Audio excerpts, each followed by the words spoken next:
السلام علیکم ورحمۃ اللہ وبرکاتہ۔ قصص النبیین میں آج ہم پڑھیں گے ربی اللہ، اللہ ہی میرا رب ہے، وعرف ابراہیم، ابراہیم علیہ السلام نے جان لیا، ان اللہ ربہ، کہ اللہ تعالیٰ ہی اس کا رب ہے، لِأَنَّ اللَّهَ حَيٌّ لَا يَمُوتُ، اس لیے کہ اللہ تعالیٰ زندہ ہے، وہ کبھی نہیں مرے گا،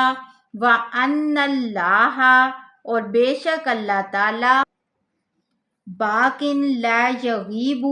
اللہ تعالیٰ باقی رہنے والا ہے، وہ غائب نہیں ہوتا،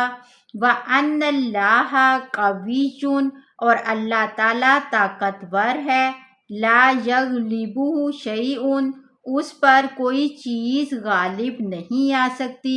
وعرف ابراہیم، اور ابراہیم علیہ السلام نے جان لیا، ان اللہ رب الکوکب، کہ اللہ تعالیٰ ہی ستارے کا رب ہے،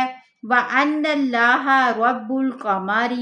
اور اللہ تعالیٰ ہی چاند کا رب ہے، وَأَنَّ اللَّهَ رَبُّ الشَّمْسِ، اور اللہ تعالیٰ ہی سورج کا رب ہے، وَأَنَّ اللَّهَ رَبُّ الْعَالَمِينَ، اور اللہ تعالیٰ ہی تمام جہانوں کا رب ہے، وحد اللہ، اور اللہ تعالیٰ نے ابراہیم علیہ السلام کو صحیح راہ دکھائی، وَجَعَلَهُ نَبِيًّا، اور انہیں اپنا نبی بنایا، وَخَلِيلًا، اور خلیل بنا دیا یعنی کہ دوست بنا لیا، وَأَمَرَ اللَّهُ إِبْرَاهِيمَ، اور اللہ تعالیٰ نے ابراہیم علیہ السلام کو حکم دیا، أَن يَدْعُوَ قَوْمَهُ، کہ وہ اپنی قوم کو دین کی دعوت دے،